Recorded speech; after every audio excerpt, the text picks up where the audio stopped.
Hey guys, I hope you're hungry. Welcome back to Raw is War Stories here on the Full Instance channel. My name is Jericho. So for today's Raw is War Stories, I will be reviewing the Payback event, and there's some changes to the format that I do not anticipate being a long-term thing, but that's just the way it's going to have to be for today. I am not joined by the Iceman. We're having technical difficulties with the sound setup, so I'm not able to have him on this time. I'll just be by myself. And additionally, I'm just having this match simulated. Both of the participants, I'm doing the Aries and Neville match because that was my favorite match from the show. I don't know if it was my favorite. I don't know. Well, I guess we'll get into it as we go along. I have not put a lot of forethought into this this whole deal. So I just simulated it because usually Iceman's the one that kind of keeps us on track with the matches and keeps everything in order and stuff. And I already struggle enough to play and to have a good commentary on especially this series because I'm just not very good at this game. So I figured cut out that part of it and just read the results myself, comment on them, and we can just watch Aries and Neville. This is Neville before he turned heel in this WWE game. So his little rating in the game is way lower. So I would anticipate Aries winning pretty easily. And I guess Aries is probably going to be the heel too. Either he's the heel or they're both faces. That's a really good model of Aries. It looks so much better than the action figure of him. Okay, so let me talk about Neville. We'll get to this more when we talk about their match. But he's so good now. His heel turn has been so amazing. He's by far the best thing with the Cruiserweight division. I want him to be the Cruiserweight champion forever. He is really awesome. I think he's done great things with his character. I like the tweaks to his music.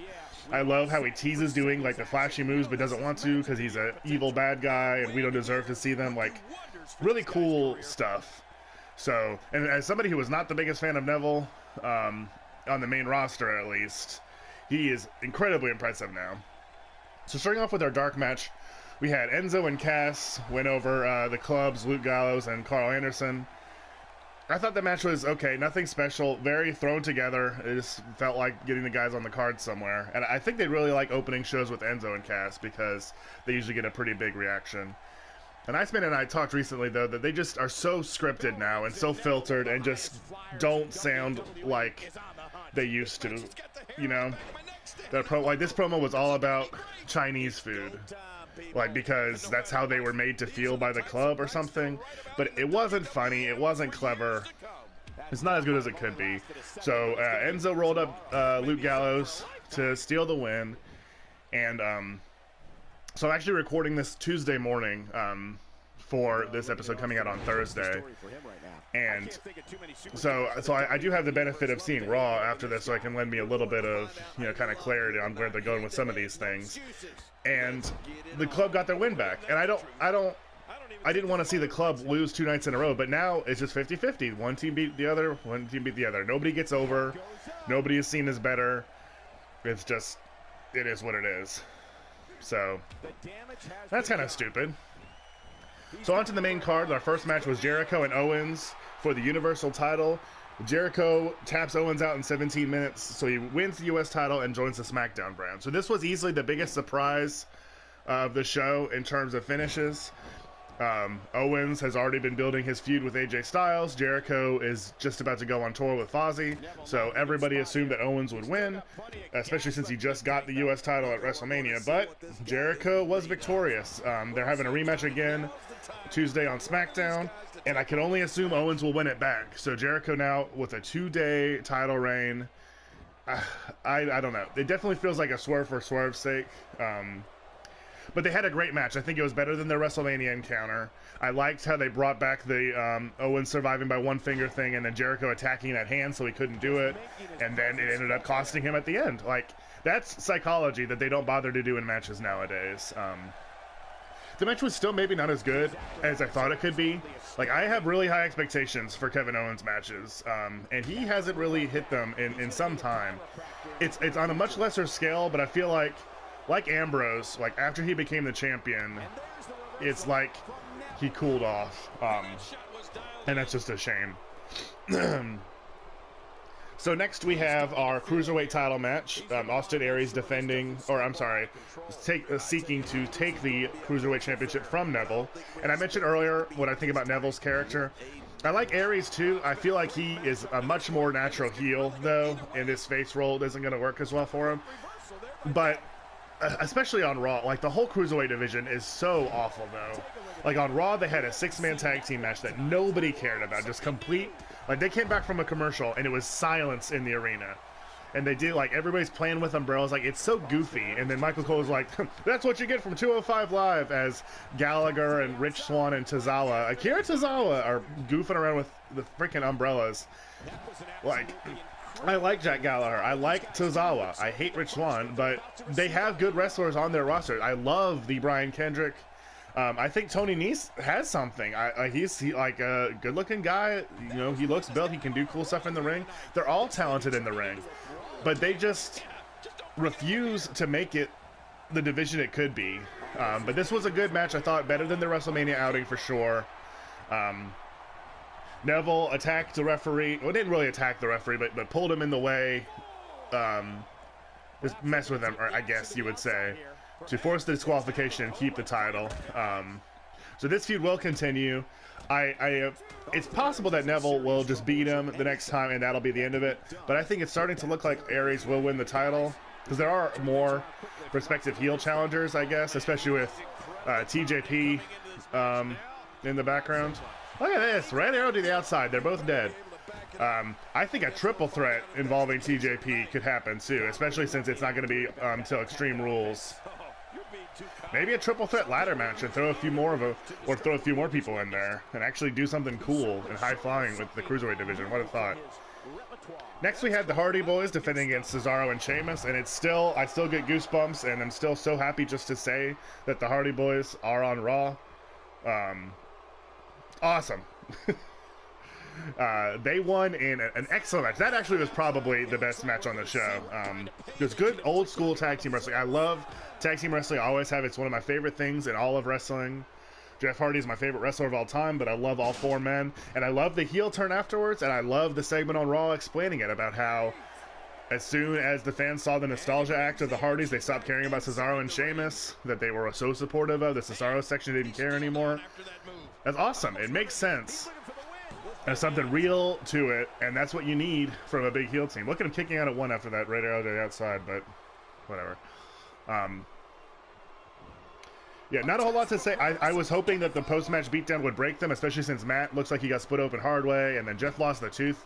People on Twitter were saying that, you know, it's more evidence of Sheamus just being not the safest worker. I can't really comment on that, but I know it must have sucked for Jeff to get a tooth kicked out of his head. But a good hard-hitting match, and I look forward to seeing where this feud is going to go in future. Next up, we had the Women's Championship. Alexa Bliss defeated Bayley in her hometown for the Raw Women's Championship. I thought this was a pretty good match. One of Bayley's better since joining the main roster. But their whole thing about always losing in your hometown is so silly. It's so aggravating and irritating. I'm just over it. And like, you can tell the fans were like disappointed and upset. Like, what the hell is going on? It just sucked. It sucked because everybody wanted Bayley to win, and she lost. And you know, you should have a good reason for hurting your fans and upsetting your fans like that. And I don't know that they did. But I'm happy to see Alexa Bliss win.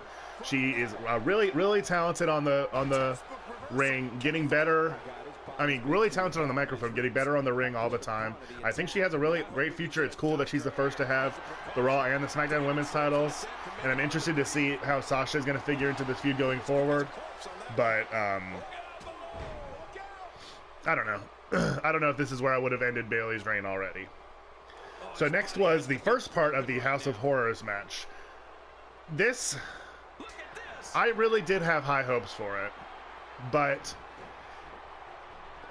it's just obvious that the fans, that the WWE, they want it without.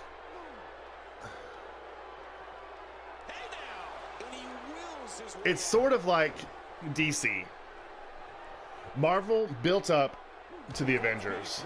They had Captain America and Thor and Iron Man. They had all these other movies, and they had all this world building, all these deleted scenes, extra scenes, bonus scenes to get to that point. And then, okay, here's Avengers. It's the biggest movie in the world. Everybody loves it. DC wants to start, basically, they started with, I mean, they had one Superman movie, and then they had Batman versus Superman, and then immediately to the Justice League. They're trying to get to the payoff right away. TNA is like that. They built to the final deletion. That wasn't the first thing Matt Hardy did. The first thing he did was have the crazy hair and the accent and start using, you know, the big words and building it on Twitter, building it slowly and in a small, subtle way. WWE just said, okay, we're having a House of Horrors match. We're doing all this Blair Witch stuff, dolls on the walls, blue house, red house, refrigerator, and it just came off as so low rent and so cheap. It's obvious that they did not think it was going to be successful, and it was a self-fulfilling prophecy because they didn't put any money or time into it. It was fun and silly, I guess. I don't hate it. And I think it was one thing that was hampered by PG. If they could have done some things to make it actually creepy, that would have been nice. But it is what it is. I'm going to go ahead and talk about the finish of the match now. So what they actually did was they went to the haunted house and fought there for a while, and then we had Rollins and Joe, and then we had the final part of the match was after Rollins and Joe. So Bray Wyatt got the pin, and he won a feud, which is a miracle, whatever. But 3 guys interfered with 2 shots from the title belt. Like, Bray looks so bad, and then they did this thing where Bray was the one that like got a car away from the House of Horrors, but then like he came out and did his whole entrance, and the lights came up, and Orton was right behind him. It was like, oh, what a cool spot. Well, okay, yeah, I guess it looked cool, but we continue to build that Orton is better with the crazy, creepy stuff than Bray is, and that's so stupid and so damaging to Bray's character. Why should Orton know anything about any of this? It's completely ridiculous and so damaging to Bray's character. And then both of the Singh brothers and Jinder Mahal attacked Orton. Jinder Mahal hit him with the title twice, and Bray finally got him with Sister Abigail. I'm glad he won, but really disappointed to see that once again they seem to not really believe in Bray Wyatt, especially not at the cost of somebody like Orton. We had Rollins and Samoa Joe was our semi-main. Rollins won. He cradled Joe after he got locked into the coquina clutch for the second time. It was a pretty good match, but they just need to drop Rollins having the quote-unquote injured knee, because I'm tired of him going the entire match having it destroyed and then just winning and it not mattering, and then being on Raw the next night as if nothing had happened. Joe attacked him during the main event of Raw, costing him the shot at the IC title. That's fine. But I hate to see Samoa Joe pinned already. And I don't like that Joe, we talked about this a few months ago, but I don't like that Joe was happy. I mean, that Rollins was happy with that victory. Like, he's like, you know, win is a win. Like, you shouldn't feel that way. What did you prove? He took you out of action, and you barely escaped by scraping a fluke victory. Why do you want that? Like, why did you even want to fight him if you were going to be happy with that? Why not just like get some sort of like written forfeiture if that's all you care about? So I thought that was pretty ridiculous. That might be the end of our match right here. Oh, we gotta cover him though. So finally, our main event, we had Braun Strowman and Roman Reigns. Strowman finally gets a dominating win over Roman Reigns. I was very happy to see that off of 2 running power slams. He should call that move the last day on earth. You heard it here first. But the announcers just went on and on and on and on and on about how Roman Reigns isn't 100%. He's so strong. He you know, the heart of Roman Reigns, the will to survive, and just on and on and on and on about how amazing Reigns was, and they just like everything they possibly could to keep him looking amazing. But Strowman was the one who had his hand raised in a dominating win, so I'm going to take what I can get. After the match, after the pay-per-view went off the air, in fact, Strowman tried to attack Reigns again. Hey, look at there. Strowman attacked Reigns again, and Reigns got the better of him, but at least that wasn't on the main card. So I would, just like with Bray, really, I could have stood for it being a hell of a lot cleaner, but I'm happy unlike Bray, at least Strowman got the super clean win. He was the better man today, so I'll take that any day. So all in all, the show was okay. No really incredible matches. I thought that the women's match was good, the tag match was really good, the cruiserweight match was pretty good, but nothing that completely blew me away. The triple threat on Raw the next night between Miz, Balor, and Rollins was better than anything on this Payback show. House of Horrors was a disappointment. But all in all, I don't know, not the worst. Certainly not the worst show Raw's ever done. That's for damn sure. So thank you guys so much for watching. If you enjoyed, we have more war stories like this every Tuesday and Thursday here on the Full Instance channel. But if you don't, there's something else on the other days. Check out a full playthrough or a snack first impression series. There's something I like every day. So thank you guys so much for watching. I'll see you soon. I don't know about you, but I'm full.